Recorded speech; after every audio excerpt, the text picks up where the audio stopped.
Thank you for investing in this program, and I'm excited to talk to you about two of my favorite things. And of course, number one is my faith in God and my Christianity, and number one of my biggest things is being healthy and fit. So without further ado, here we go. New Christian yoga. Yes, our God is awesome. So when I talk about yoga, it's really yoga is usually in Hindu tradition and different types of spirituality. What I'm trying to do here is bring the Christian aspect to it. And what better way to say, yes, our God is awesome. My name's Jeremy Belter. I have a BS, CPT, Certified Personal Trainer, Resistance Band Training, and several other degrees. Several other certifications. Why this program? Well, one of the reasons is I wanted to do fitness that is grounded in Christianity and the Bible versus other gods or other spirituality or other focuses. So I wanted to focus on the Bible, and I wanted to focus on Jesus. A way to get fit and do routines that involve the triune God. A way to focus on what the Bible says about health, fitness, and God while working out. Different routines for different levels. And an at-home program that you can do. So let's go through some of the top 10 Bible passages to focus on. I chose the NIV Bible. I kind of grew up with that one and I like that one, but the other ones are fine too. I don't think that one is necessarily better than the other. It just goes with the English language and how the English language is changing, has changed throughout time. One of my favorites that I like to say in any type of workouts is I can do all this through him who gives me strength, or you may know it as I can do all things through Christ who strengthens me, however you want to say it, but basically it is through Jesus that we are given our strength, and not just physical strength, obviously spiritual strength, which is the most important thing.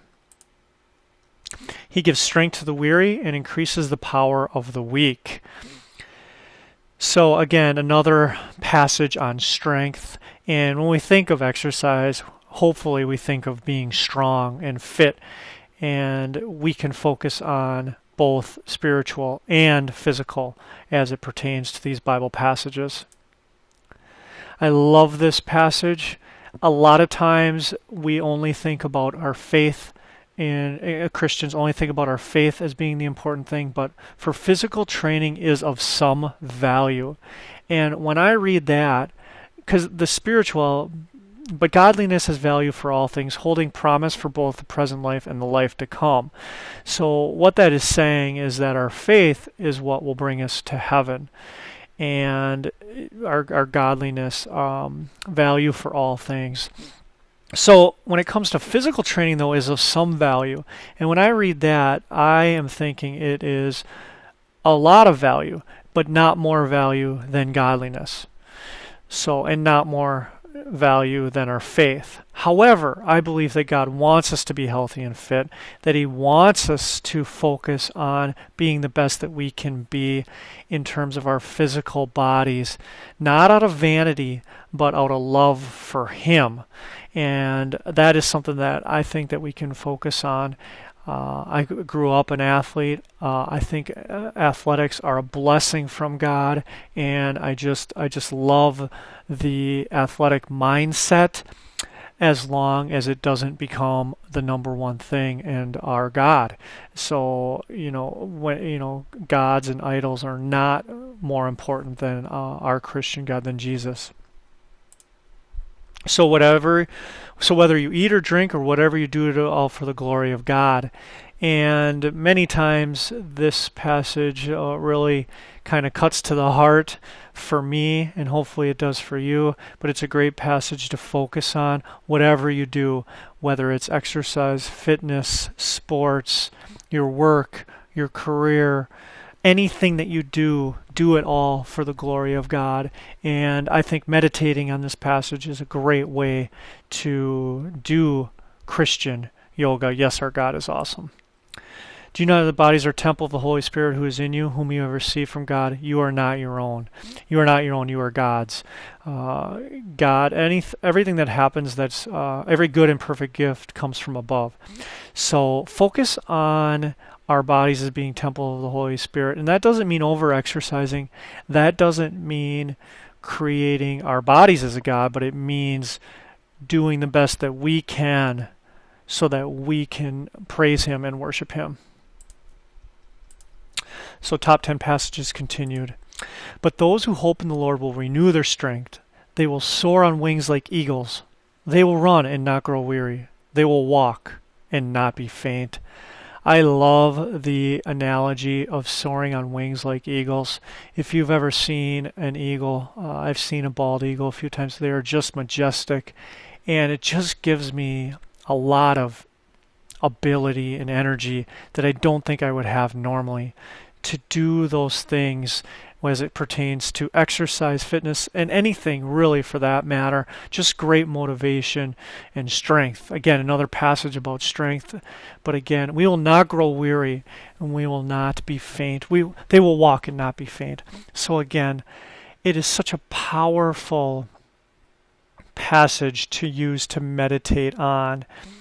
I mean, if you want to, however you want to envision that while you're doing it is awesome.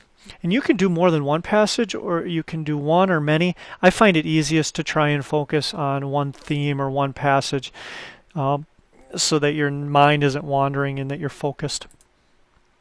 No discipline seems pleasant at the time, but painful. Later on, however, it produces a harvest of righteousness and peace for those who have trained by it. Now, how true is this with exercise? So many people dislike exercise, but then they end up liking it. So what happens is the discipline of doing it consistently with progression feels so good, and then over time they end up doing it out of habit. And so the discipline is so great. I have a discipline now where working out, being strong is part of my life, and I pray and hope that it becomes part of your life and that you can be the best that you can be based on your genetics, your background, and the abilities that God has really given you. Therefore, I do not run like someone running aimlessly. I do not fight like a boxer beating in the air. So basically, we have goals as it comes to, hopefully, as it goes to our spiritual, as our Christian faith, but also in terms of our workouts and what we're doing. And I would really hope that you could advance through the poses and make it easier and easier throughout time. Now, one caveat, kind of a side note, not really with the Bible right here specifically, but I want you to understand that nutrition becomes super important if you want to lose weight or you want to reach different goals and you want to improve with your fitness. So make sure that you keep that in mind, and I do have other programs for that, but that's not really my job here to explain that. What I'm saying is you want to focus on becoming more fit, and I believe that to optimize that, nutrition and lifestyle becomes a huge part of that. We do not want you to become lazy, but to imitate those who through faith and patience inherit what has been promised. So having faith and patience and not being lazy is key. I have learned being in business and being a personal trainer, a fitness business owner, that talk is really cheap. And laziness will get you nowhere. We're all guilty of it. And I have seen it for myself and for others, not just talking, but actual action. And that's going to be the key with this. Actually doing the exercises, doing the poses, and doing things that will get you more fit and healthy. Not just talking about it or not just going through the motions, but actually making it a part of your lifestyle and improving over time. May these words of my mouth and this meditation of my heart be pleasing in your sight, Lord, my rock and my redeemer. So basically, when we meditate, I don't believe in meditating to other gods or meditating to the earth and stuff like that. I believe in our meditation to the Creator of our earth, to the creator of all things. Every good blessing comes from above, and our meditation should be on him, and that's why I felt like this is a needed type program for Christians, because our meditation needs to be on him. I think it's fine to do the yoga poses, but we have to, I think, be careful of what we're meditating on. I think that's the key.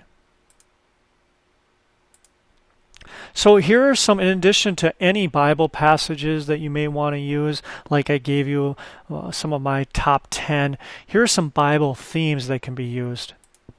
You can focus on God the Father, God the Son, or God the Holy Spirit. So you know that God the Father, God the Son, God the Holy Spirit is part of the triune God, and three persons in one. You can focus on the miracle that is, and the worship of him, the faith in him. You can focus on any biblical themes such as love, faith, humbleness, hope, and joy, just to name a few. You can focus Christ and his life on earth. One thing that I've done in the past is I've really thought about Christ's crucifixion and, of course, his resurrection. But this crucifixion, I mean, he went through something that we probably will never fathom. I mean, we can see it, but we don't really know. We can see it on TV, the Passion of the Christ and things like that. But my thought process is if he can do that, I can be disciplined enough to do a 10 to 20 minute progressive exercise program. I can focus on being healthy and with my nutrition. So let's focus on Christ and his life on earth, but just also understand that this isn't about guilt. This is about becoming the best that you can be. It's really about the reward and the thankfulness that God and Jesus has died for us.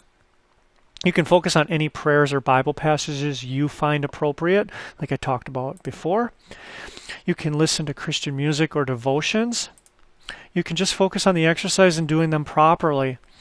So the Bible themes are really cool to use, I think, and they don't have to be used for every single workout or every single thing, but I do find that I especially have used I can do all things through Christ who gives me strength with lifting heavy weights, not necessarily with the poses that I show you and the exercises that I'm doing with you, but I really like to, whatever motivates you and keeps you going, as long as it's focused on, it's neutral or it's focused on Christ and the Bible. So in conclusion, focus on the Bible and God. Never let exercise in our bodies become more important than our faith. So what I'm saying with that is we don't want idols. Exercise, people can have too much exercise. They can have too much of anything really as it pertains to worshiping our God. We want to focus on habits that are good, and we want to focus on a mental and spiritual life that is good and not excessive. So I hope that makes sense, where it becomes more important than God and our faith. I believe we are meant to be healthy and fit to spread the gospel to all nations. That's a Bible special. Go and spread the gospel to all nations. So I think many Christians, they feel that their faith is enough, and it is. However, I believe that, and I think the Bible supports this, that God wants us to focus on our health, and he cares about our bodies, not just our souls and our hearts and our minds. He cares about our physical bodies as well. So he wants us to be healthy. He wants us to be fit. Again, not replacing something that we're missing through him, where we lead to eating disorders and problems like that, or exercise bulimia, where you exercise so much, or where you're never really happy with your body. That's a big one. Comparing to others and jealousy. All these things are not what I'm talking about. What I'm talking about is a healthy focus on our bodies and a healthy focus on our fitness and our health. And of course, we all do wrong and we all sin, so that we need to be reminded of this, and we need to constantly check our minds and our hearts. Love yourself and others, because Jesus loved us enough to die on the cross and rise from the dead for our benefits, so we can have heaven. He didn't do it so that he could enjoy his death on the cross. It was very painful, and he didn't have to do it. He chose to do that. I mean, I don't want to get into biblical doctrine here, and that's not what this is about, but he did it willingly. He asked if there was another way, and there wasn't, and that's what he did. So I think we need to be thankful, and we need to really praise him through our fitness and through our help. I hope you found this benefit, and I hope that you enjoy it, and I hope that you understand why I felt this was a necessary program for Christians and for others that want to focus on the Bible and God.